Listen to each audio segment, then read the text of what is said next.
He came to fix her silent grandfather clock, a simple act of kindness. But when her hand touched his cheek, a silent, profound truth emerged, shattering all their unspoken rules. The air in the old workshop, the gear hub, hung heavy with the scent of spent oil and fine metallic dust, a familiar comfort to Lysander Finch. At 22, his life revolved around the steady hum of engines and the stubborn mechanics of broken things. Outside, the rain, a relentless curtain of gray, beat a monotonous rhythm against the corrugated roof, mirroring the quiet, persistent ache that often settled in his own chest. His grandfather, Silas, had built this place from the ground up, a testament to grit and grease. And now, 2 years after Silas had gone silent, Lysander carried the weight of it alone. He was crouched over a recalcitrant generator, its guts spilled open on his workbench, a stubborn puzzle he was determined to solve for old Mr. Abernathy, whose fishing boat was his only tether to a life that had lost its anchor. The flicker of the bare bulb above cast dancing shadows, making the familiar space feel both intimate and vast. The unexpected chime of the bell above the door cut through the mechanical hum and the downpour. Lysander straightened, wiping a smear of oil from his cheek with the back of his hand, bracing himself for the usual eccentricities of his clientele. Instead, framed against the rainy gloom, stood a woman who seemed to belong to a different world entirely. Her charcoal gray coat, elegantly tailored, seemed to absorb the dim light, and a silk scarf, the color of a stormy twilight, was knotted loosely around her throat. Her auburn hair, pulled back into a severe, elegant bun, struggled against a few rebellious tendrils that softened the severity of her features. Her eyes, the color of sea glass, moved slowly over the workshop, taking in the organized chaos, the worn tools, the faint tang of metal that permeated everything. Lysander, usually unflappable amidst the demands of machinery, felt an unfamiliar jolt, a sudden, surprising awareness that had nothing to do with faulty wiring. She couldn't be older than 40, perhaps 38, but her gaze held a profound stillness, a quiet wisdom that hinted at a life lived with intensity, perhaps even with sorrow. "Excuse me." Her voice was low, melodic, and held a subtle tremor that Lysander couldn't quite place, a delicate vulnerability that disarmed him. "I was told this was the gear hub?" Lysander cleared his throat, suddenly conscious of the faint grease stains on his worn jeans, the lingering scent of his morning coffee. "Yes, ma'am, that's right. Lysander Finch. How can I help you?" She took a hesitant step further into the workshop, her gaze drifting towards an antique grandfather clock tucked away in a dusty corner, its pendulum silent and still. I have a problem with my car," she began, her voice gaining a touch more confidence, though the underlying tremor remained. "It just stopped, about a mile down the road, near the old Ashwood Mill." Lysander nodded, his mind already shifting gears, picturing potential mechanical failures.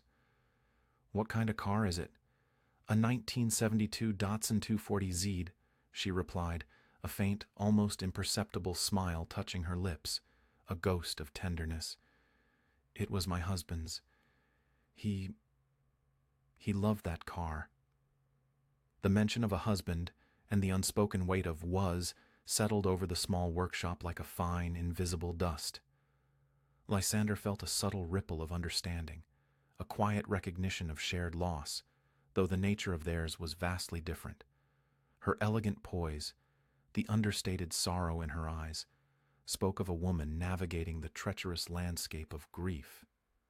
"Right," Lysander said, pulling his thoughts back to the immediate problem. "Sounds like an older model. Could be a few things. Can you describe what happened?" She recounted the car's sudden failure with surprising precision, detailing the abrupt lurch, the sputtering cough, and the eventual silent surrender of the engine.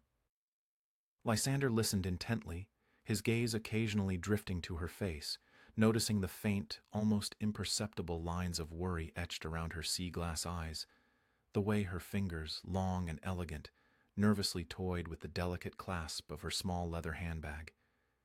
It was a nervous habit, a quiet tell of an inner turmoil she tried to contain. Sounds like it could be the fuel pump, or perhaps an issue with the ignition coil, Lysander mused, rubbing his chin, the familiar gesture a comfort amidst the unexpected tension. It's pretty far to tow it in this weather, especially down that winding road. I could come take a look. Do you have roadside assistance? She hesitated, her sea-glass eyes meeting his, a brief, searching flicker in their depths. No, not anymore. My husband, he always handled those things. A faint blush, a delicate rose crept up her neck, a fleeting moment of raw vulnerability that Lysander found himself unexpectedly drawn to. I'm Elara Thorne, by the way. Elara, Lysander repeated, testing the name on his tongue. It suited her. Elegant, a touch ethereal, like the subtle fragrance that now reached him, cutting through the usual workshop smells of oil and metal. Okay, Ms. Thorne. Give me about 20 minutes to finish up here, and I'll drive out to the Ashwood Mill. It's not far, just off the old Copperfield Road. A wave of palpable relief washed over her features, smoothing the worry from her brow, illuminating her face with a quiet luminescence. Oh, that would be incredibly kind of you, Mr. Finch. I truly appreciate it. Just Lysander is fine, he said, offering a small, reassuring smile that felt more genuine than he expected. It's what I do. Fixing things. He watched as she settled onto a wobbly wooden stool in the corner, a dusty, forgotten almanac on the shelf beside her. Her posture remained straight, almost regal, her hands clasped loosely in her lap. She didn't pull out a phone, or fidget restlessly, or try to fill the silence with idle chatter. She simply sat, watching him work, her gaze contemplative, almost meditative. It was an unusual presence, unnervingly still and perceptive. Most customers either paced nervously or buried themselves in their digital worlds. Elara Thorne merely observed, a silent, elegant shadow in the dim light of the workshop, her presence a quiet weight in the air. Lysander returned to the sputtering generator, but his focus had fractured, splintered by her quiet presence. He was acutely aware of her, the soft rustle of her coat as she shifted slightly, the almost imperceptible scent of something subtle and floral that now clung to the very air around him. He found himself working with a strange new meticulousness, checking and rechecking connections, tightening bolts with an unnecessary flourish, almost performing for her unspoken gaze. He caught her reflection in the polished chrome of a tool chest, her eyes still on him, a hint of something unreadable in their depths. He wondered what she was thinking. Was she judging his youth, the unassuming nature of his small, unkempt shop?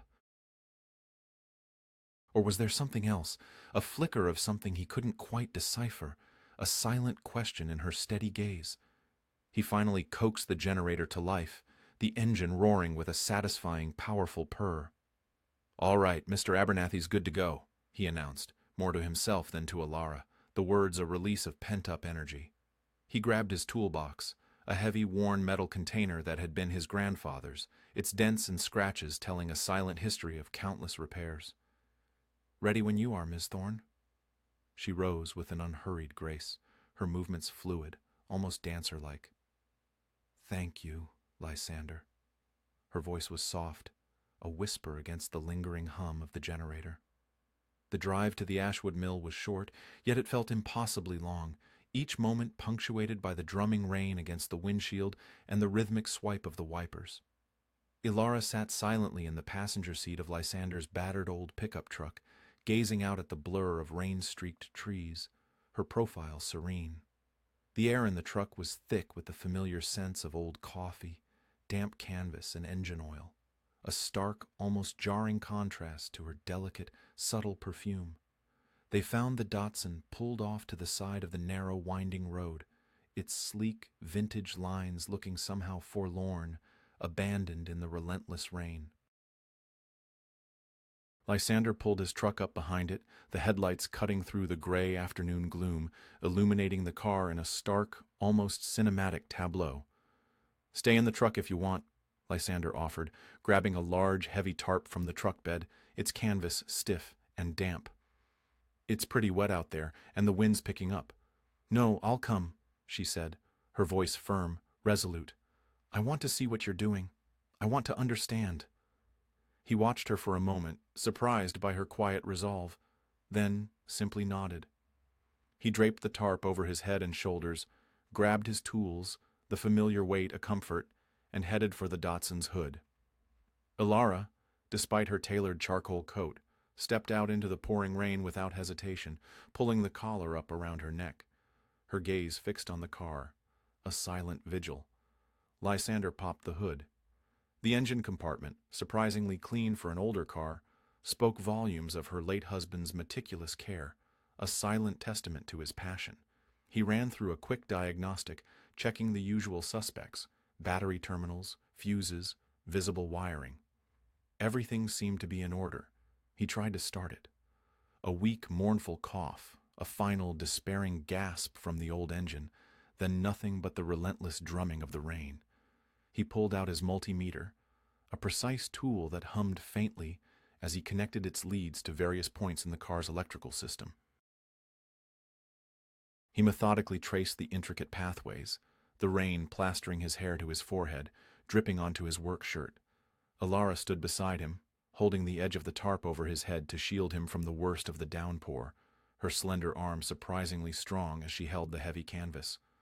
Her presence was a warm, unexpected anchor in the cold, wet air. He felt the subtle brush of her coat against his arm, a fleeting, almost electric contact, the faint scent of her perfume now more pronounced, enveloping him. It was an intimacy born of necessity, a shared shelter against the storm, yet it settled into the space between them with a quiet, undeniable weight, a silent acknowledgement of their proximity. "The fuel pump isn't getting power," Lysander finally declared, straightening up, his voice muffled by the tarp, his breath misting in the cool air. "Looks like a faulty relay, or a break in the wiring somewhere along the line." Elara lowered the tarp slightly, her expression thoughtful, her brow furrowed in concentration, as she absorbed his words. "Is that bad?" "Not necessarily," Lysander said, pulling a powerful flashlight from his tool bag, its beam cutting a stark path through the gloom. "Just means I'll have to trace the line back. Could take a bit, it's a tight squeeze in there." He shone the beam under the dashboard, searching for the fuse box. A familiar journey into the cramped, dark underbelly of the car. "I don't mind waiting," she said, her voice softer now, almost a whisper against the drumming rain, a delicate thread of sound that seemed to weave itself into the fabric of the storm. "Thank you, Lysander. You really didn't have to come out here in this." "Like I said, it's what I do," he replied, his voice a little gruffer than intended, a reflex against the unfamiliar intimacy. The small enclosed space of the car, the intimacy of her standing so close, her scent, her quiet presence, was starting to make his breath catch, a strange nervous flutter in his chest. He felt a warmth spreading through him, a strange contrast to the damp cold that seeped into his bones. He spent the next hour contorted under the dashboard, his hands working by feel in the cramped space, the beam of his flashlight cutting through the thick gloom, illuminating dust and wires. Elara remained outside, a silent sentinel, occasionally checking on him, her silhouette framed by the relentless downpour. When he finally emerged, triumphant, with a small, charred relay clutched in his hand, his clothes were thoroughly damp and his hair was plastered to his forehead, dripping rain onto the concrete. "Found it," he announced, holding up the burnt component, a tiny, insignificant piece that had rendered the powerful Datsun immobile. "This little guy was the culprit. Should have a spare back at the shop, or I can order one. But for now, I can probably bypass it to get you home, at least." Alara's face lit up, a genuine, radiant smile that transformed her features, smoothing away the worry, banishing the shadows that had clung to her. It was the first true smile he'd seen, and it struck him with an unexpected, almost physical force, a sudden burst of sunshine in the gray afternoon. "You're a lifesaver, Lysander." He felt a flush creep up his neck, a familiar awkwardness in the face of such direct, heartfelt gratitude. "Just doing my job, Elara," he mumbled, looking away, suddenly finding the rain-slicked road intensely interesting. He quickly rigged a temporary bypass, his movements efficient and practiced, his hands working on instinct. The engine, with a familiar cough and a sputter, finally caught, settling into a steady, rhythmic hum, a sign of life restored. "Oh, thank goodness," Elara breathed, her hand going to her chest, a gesture of profound relief. "I was starting to think I'd be spending the night out here with the ghosts of the mill." "Wouldn't have let that happen," Lysander said, his gaze meeting hers, holding for a beat longer than necessary. There was something in her eyes, a mixture of profound gratitude and something else, something vulnerable and raw, a quiet acknowledgement of shared humanity that he couldn't quite name.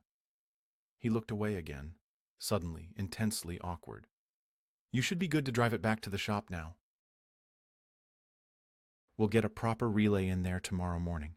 Make it permanent." "Of course," she said, opening the driver's side door, her movements still graceful, unhurried. "Thank you again, Lysander. Truly, from the bottom of my heart." He watched her drive away, the Datsun's tail lights disappearing into the gray curtain of rain, a red glow fading into the distance. He lingered for a moment on the side of the road, the damp chill finally seeping into his bones.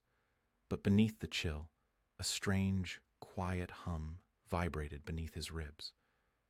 It wasn't just the satisfaction of a job well done. It was something else entirely, a new resonance in the quiet spaces of his life.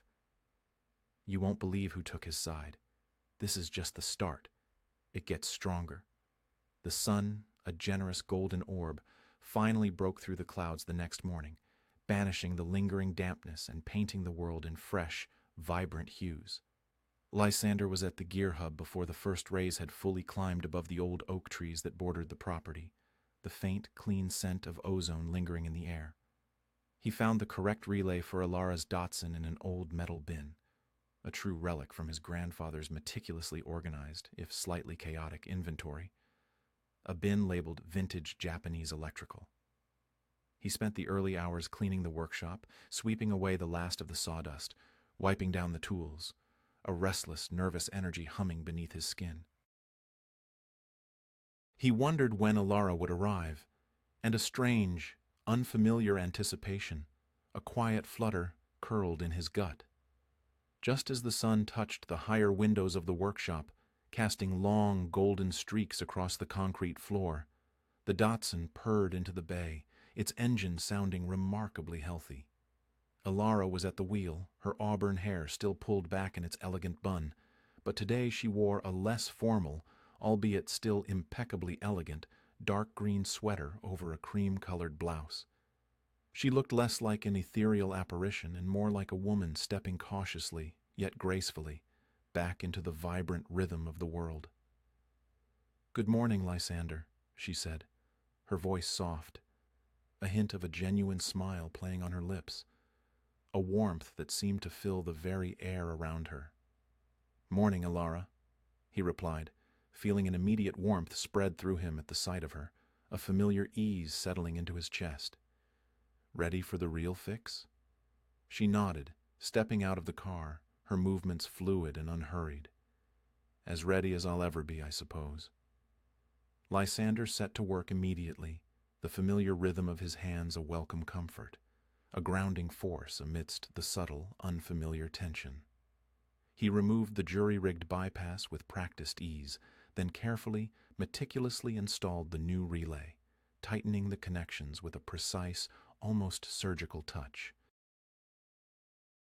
He retested the system, and the Datsun purred to life instantly, a smooth, steady hum that spoke of proper repair, a machine fully restored.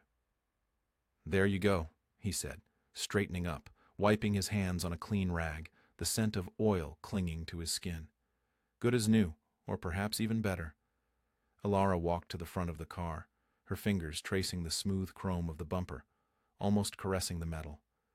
"It sounds different. Better. So much better." She looked up at him, her sea-glass eyes wide, luminous with appreciation. "How much do I owe you, Lysander?" Lysander hesitated.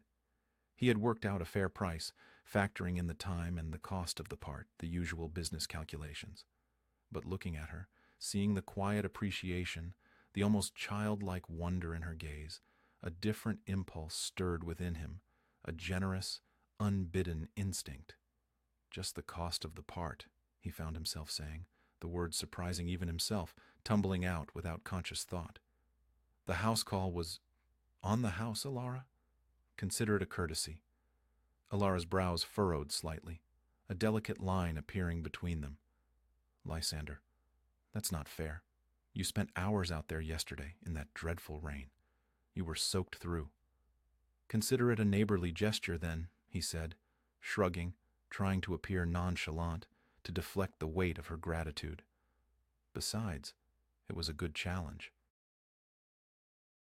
"Haven't worked on a Datsun 240Z in a while, not one so beautifully maintained."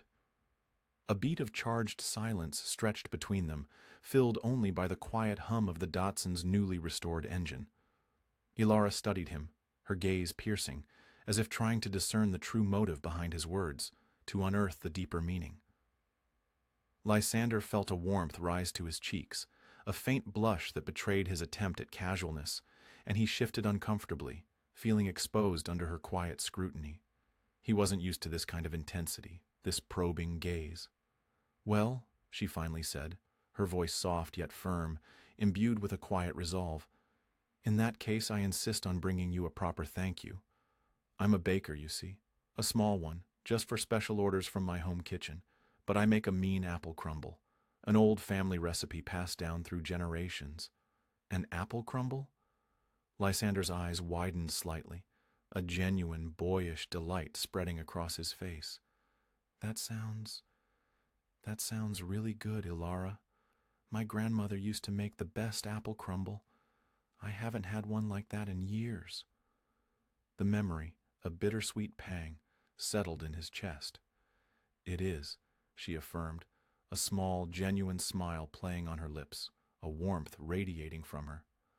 "I live not far from here, on Willow Creek Lane, number 14, just past the old covered bridge near the Whispering Pines.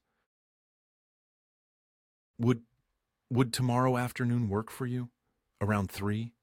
I'll make a fresh one just for you." Lysander's heart gave a strange, unexpected lurch. An invitation. Not just a drop-off, but an actual personal invitation to her home, a sharing of her private space. It felt significant, momentous, a fragile step into something new and unknown. "Yes," he said, perhaps a little too eagerly, his voice betraying the quiet excitement bubbling within him. 3 o'clock sounds perfect, Elara. I'll be there." "Excellent," she said, her smile widening, her eyes crinkling at the corners.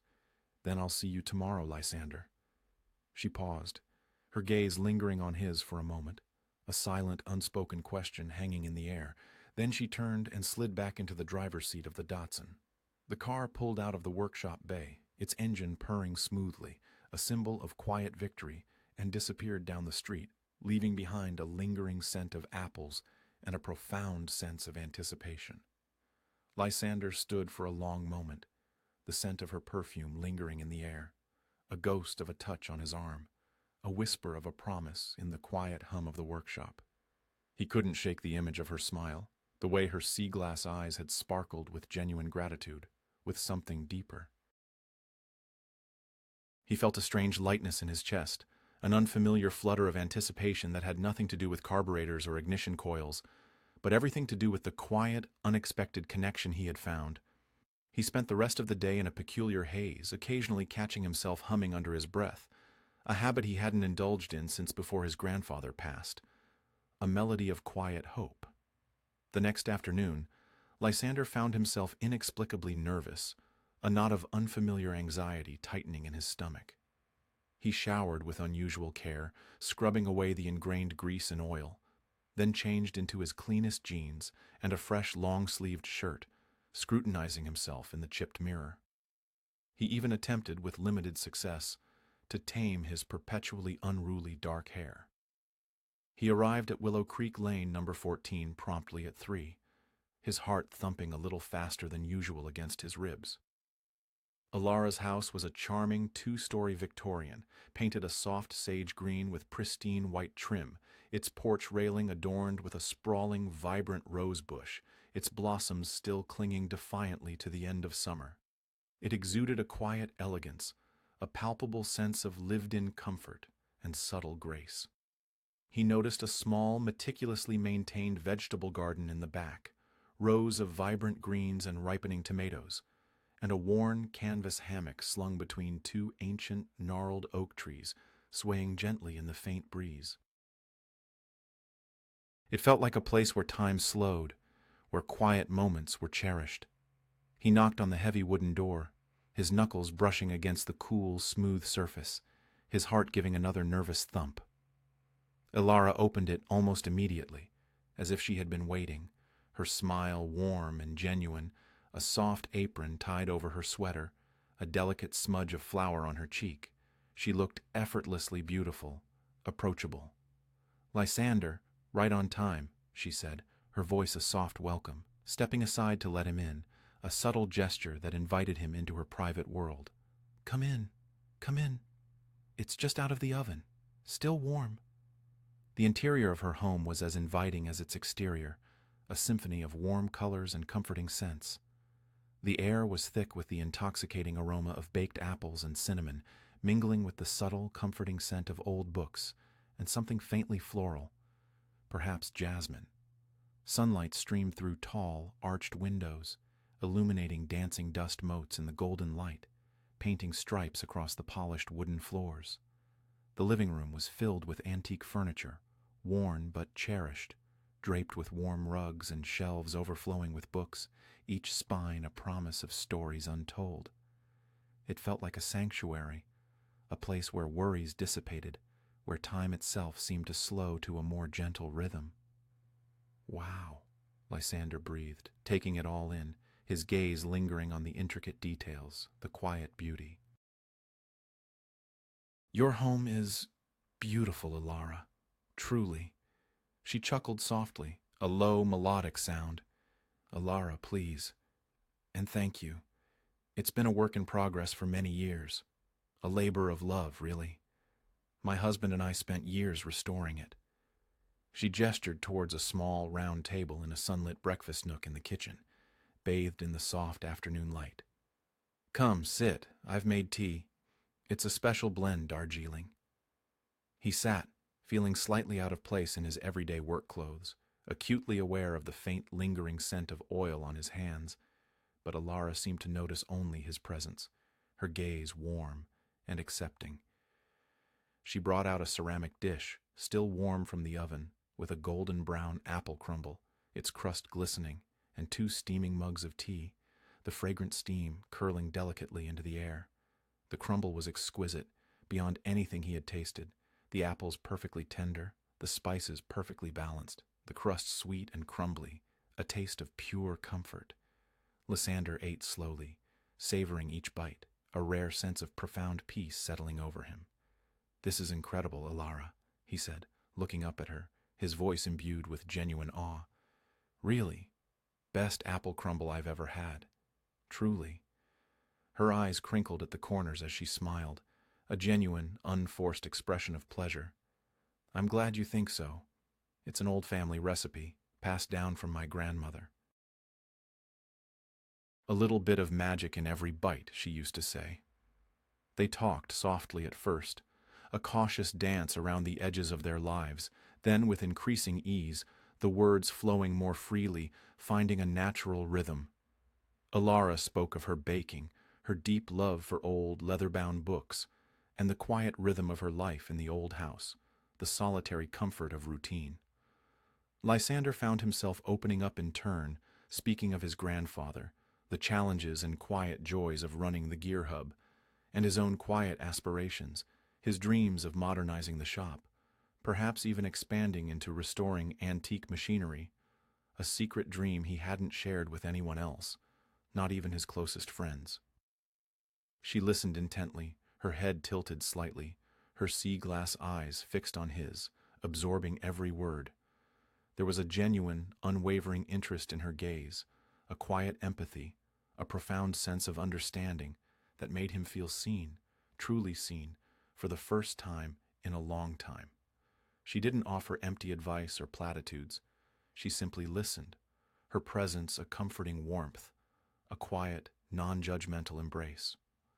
"Your grandfather sounds like he was a remarkable man, Lysander," Elara said, her voice soft, imbued with a quiet reverence after he had finished recounting a particularly vivid and poignant anecdote about Silas, a story he rarely shared. "He was," Lysander agreed, a pang of familiar grief mixed with a deep, abiding fondness. "He taught me everything I know. He always said, 'A good mechanic doesn't just fix a machine, he understands its heart, its very soul.'" Elara nodded slowly, her gaze thoughtful, her eyes distant, as if she were seeing his grandfather through his words. "That's a beautiful sentiment, Lysander. And I think you've inherited that understanding.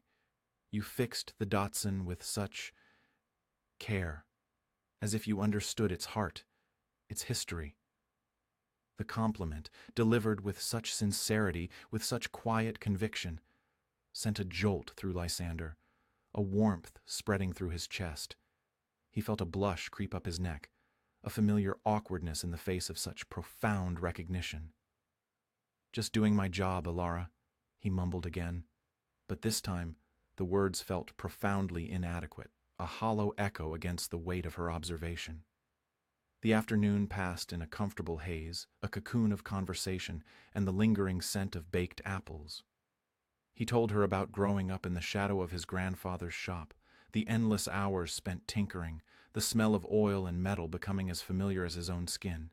He spoke of the quiet solitude that had settled in after his grandfather's sudden death, the quiet struggle to keep the business afloat, the persistent, nagging fear of not being enough, of failing his grandfather's legacy. Elara listened, her presence a quiet anchor, unwavering and steady. She occasionally interjected with a gentle question, a thoughtful observation, or a small, empathetic hum, her eyes never leaving his. He felt a strange, unprecedented sense of ease with her, a feeling of being completely unjudged, completely accepted. He found himself confessing things he hadn't even consciously realized he felt, anxieties he'd buried deep beneath layers of busyness and responsibility, secrets of his quiet, young heart. "It's hard, isn't it?" she said softly, her gaze far away, as if looking into the mirrored depths of her own past, a landscape etched with similar scars. "Carrying on alone. The world keeps moving, sometimes brutally fast, but your own world feels still, stuck, like a forgotten clock." Lysander looked at her, truly looked at her, seeing beyond the elegant facade. He saw the faint lines of sorrow around her sea-glass eyes, the quiet strength in her posture, the subtle tremor in her hand as she reached for her teacup. He realized then that her quiet presence, her empathetic listening, stemmed from her own deep well of loss, a reservoir of shared pain. The Datsun, her husband's car, the tremor in her voice when she first spoke of him. It all clicked into place, forming a coherent, heartbreaking narrative. She was a woman who understood profound, debilitating loss, the quiet aftermath of a life irrevocably altered, the enduring silence that followed a great love.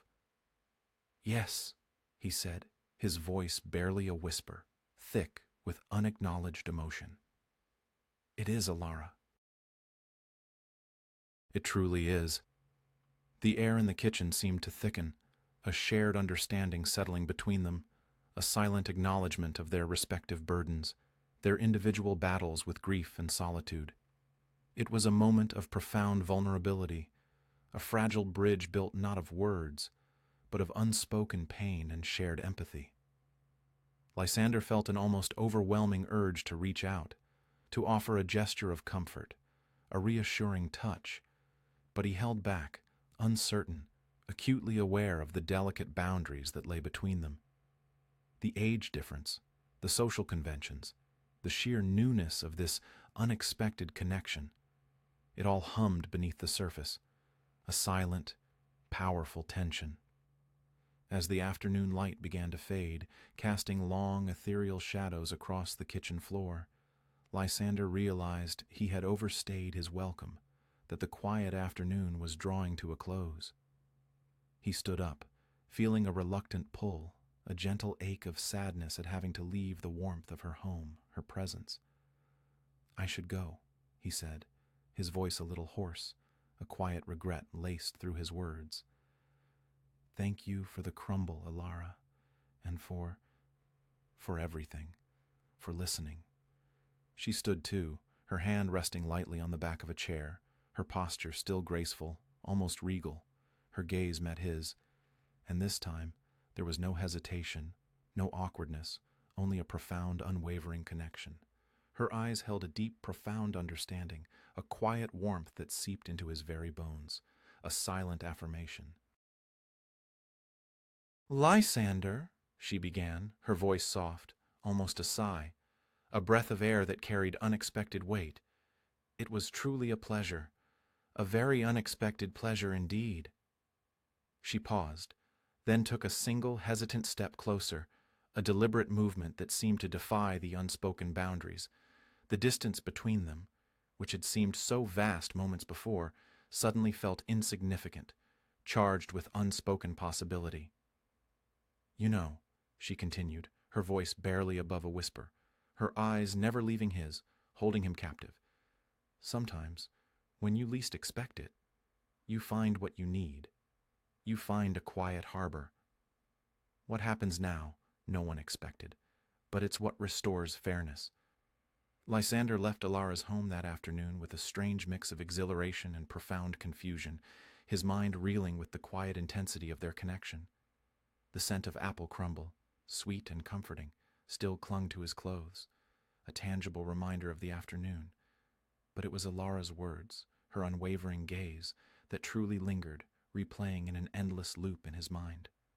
"Sometimes when you least expect it, you find what you need." What did she mean by that, precisely? And why did her words resonate so deeply within him, stirring a quiet ache, a dormant longing he hadn't even known was there, lying beneath the surface of his methodical life? The next few days were a blur of familiar work at the gear hub, a relentless rhythm of repairs and customer interactions, but his mind kept drifting back to Elara, to the quiet warmth of her home. He found himself replaying their conversation, analyzing every glance, every subtle shift in her expression, searching for hidden meanings, for unspoken promises. The old workshop, once a solitary sanctuary, now felt a little emptier, a little colder, without her unexpected calming presence. He missed the quiet hum of her observation, the gentle understanding in her sea-glass eyes. He missed the profound feeling of being truly seen, truly heard. He debated endlessly whether to call her, to find some plausible excuse, any excuse, to see her again. His rational mind, the part that dealt with gears and diagnostics, told him it was inappropriate, that she was older, a grieving widow, that he was just a young mechanic who had fixed her car, nothing more. It reminded him of the silent societal lines that existed. But his heart, a part of him he rarely acknowledged, rarely listened to, whispered a different, more insistent tune. It urged him to seek out that quiet warmth again, that sense of unexpected connection he hadn't realized he was so desperately craving. One rainy Tuesday, exactly a week after his last visit to her home, the old rotary phone at the gear hub rang with a familiar, jarring sound. Lysander answered, expecting the usual query about a sputtering engine or a flat tire. "Lysander?" It was Elara's voice, soft and hesitant, a delicate thread of sound that brought an immediate, unbidden rush of warmth to his chest. His heart leaped, a sudden, powerful thump against his ribs. "Elara, hi. Is everything all right with the Datsun? No new issues, I hope?" A soft, melodic chuckle came through the line, a sound that brought an unexpected smile to his lips. "Yes, The Dotson is perfectly fine. Thank you. You did an excellent job, truly. No, I was wondering if you might be able to help me with something else entirely. Anything, Elara, Lysander said, perhaps a little too quickly, his eagerness betraying his carefully constructed nonchalance. The word hung in the air, a silent offer that stretched beyond the bounds of professional courtesy. My old grandfather clock, she continued, her voice gaining a touch of wistfulness. The one that stood silent in the corner of your shop when I first came in, a silent sentinel. My husband. He was going to repair it, you know. He loved its intricate workings, but he never got around to it, life, you know. It hasn't worked in years, and it's always just sat there, a silent reminder of what was, of what could have been. Her voice grew quiet, tinged with a familiar, poignant sadness, a delicate shadow passing over her words. I was wondering if you, with your knack for understanding the heart of things, for breathing life back into silent mechanisms, might be able to take a look at it. Lysander felt a surge of warmth, a quiet thrill. This wasn't just a job. It was an invitation, a continuation of their fragile, unspoken connection.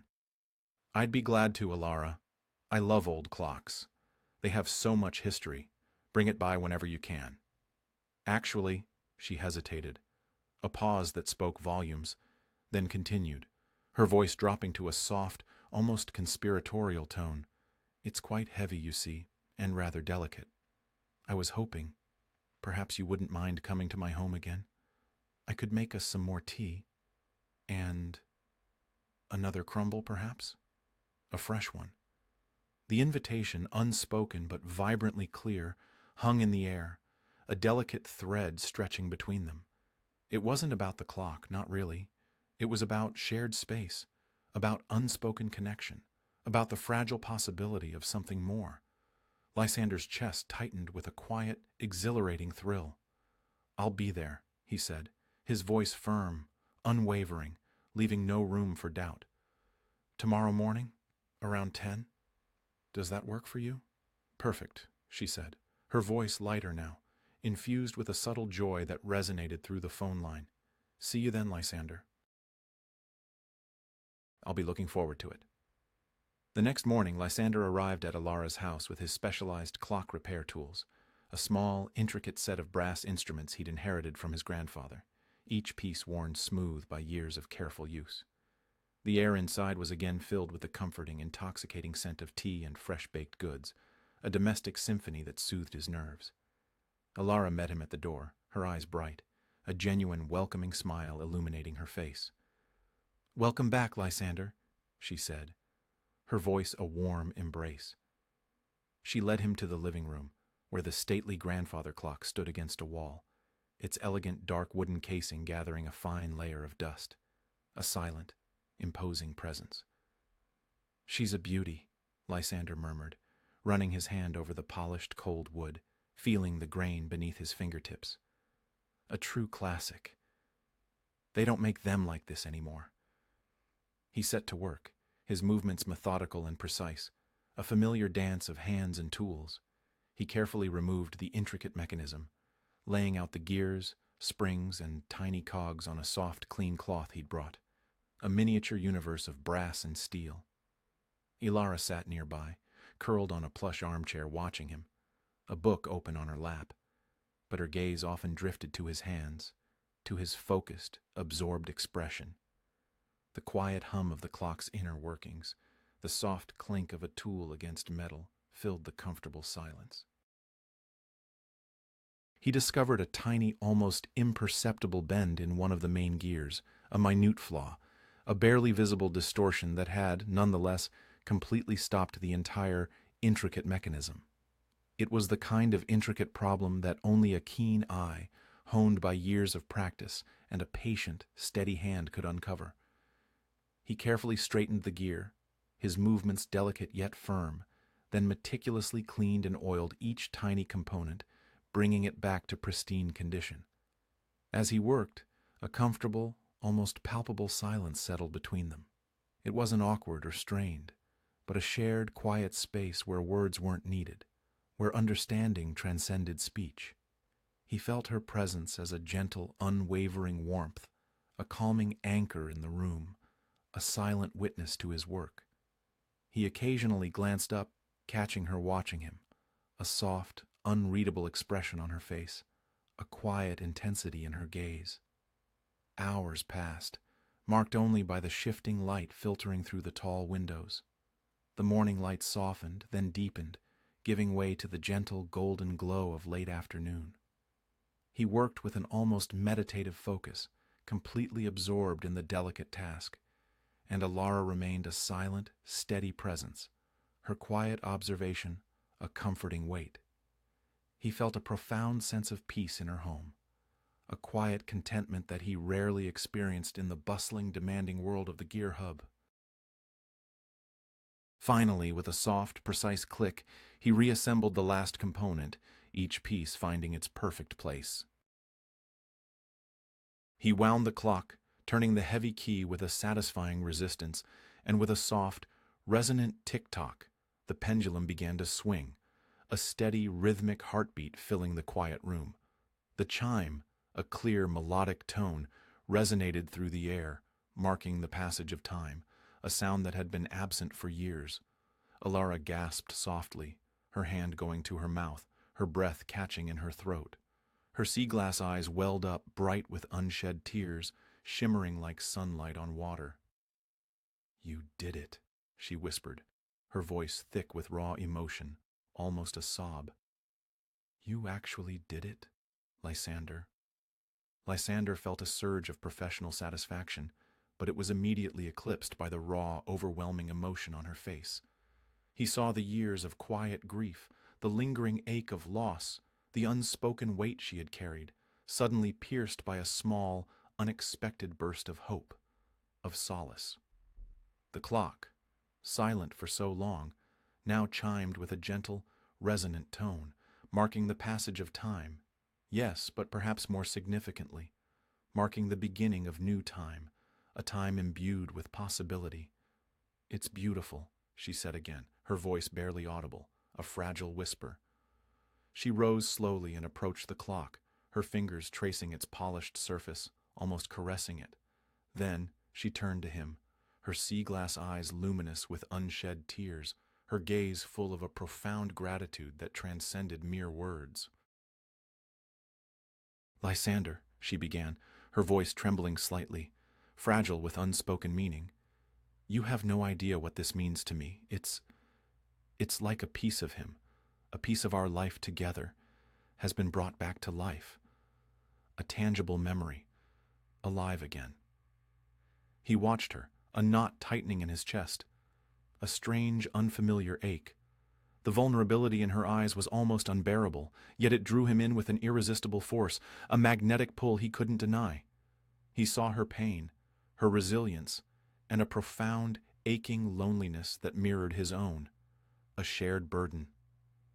"Elara," he said, his voice a little shaky, a little rough, He trailed off, unsure what to say, what words could possibly encompass the swirling emotions within him.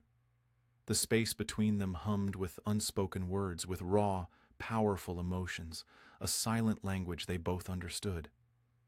She took a hesitant step closer, her hand reaching out, slow and deliberate, then pausing, hovering just inches from his arm, a fragile bridge of anticipation. Her gaze was intense, searching, as if she were looking into his very soul, seeking an answer to a question unasked. Lysander felt his breath catch in his throat, every nerve ending alive, tingling with a sudden electrifying awareness. The air crackled with an unspoken tension, a fragile moment balanced precariously on the precipice of something new and terrifying, something that promised to change everything. "Lysander," she whispered again, her voice barely audible, a mere breath, "you are so kind, so good. You have such a generous heart, a true gift for understanding what lies beneath the surface." Her hand trembled slightly. Then, with a slow, deliberate movement, a profound leap of faith, she reached out and gently, tenderly touched his cheek. The touch was soft, fleeting, yet it sent a jolt of electricity through him, searing itself into his memory, settling deep in his core, warming him from the inside out. It wasn't a physical touch as much as an emotional one, a bridge across the vast chasm of their individual losses and solitary lives. His skin tingled where she touched him, and he felt a dizzying, overwhelming mix of tenderness, confusion, and a profound sense of recognition of coming home. Her sea-glass eyes, still shimmering with unshed tears, held his gaze, unwavering, unflinching. In their depths, he saw a vulnerability that mirrored his own, a longing that had been buried for too long, a quiet desperation for connection. And then, her voice, soft as a sigh, filled the quiet, tick-tocking room, a fragile, momentous declaration. She looked at me, then said, "You deserve to be happy." The words hung in the air, a profound declaration, a gift of understanding that shook him to his core, stripping away layers of carefully constructed indifference. It wasn't a question or a statement of desire, but a simple, deeply empathetic truth, a profound recognition of his own unacknowledged needs. Lysander felt his own eyes well up, a familiar burning behind his eyelids. He had spent so long focused on survival, on keeping his grandfather's legacy alive, on navigating the quiet ache of his own existence, that the idea of his own happiness had become a distant, almost forgotten concept, a luxury he believed he couldn't afford. He swallowed hard, unable to speak. The words caught in his throat. His hand, as if with a will of its own, moved slowly, deliberately, and gently covered hers, still resting on his cheek. Her fingers were warm, delicate, and in that moment, the touch was everything. It was an acknowledgement, a silent agreement, a fragile promise whispered between two souls who had found an unexpected harbor in each other's presence, a quiet understanding that transcended words, age, and circumstance. The grandfather clock, newly awakened, continued its rhythmic tick-tock, a steady, resonant sound that marked not just the passage of time, but the quiet, monumental shift in the air, a new beginning unfurling itself, slowly and irrevocably,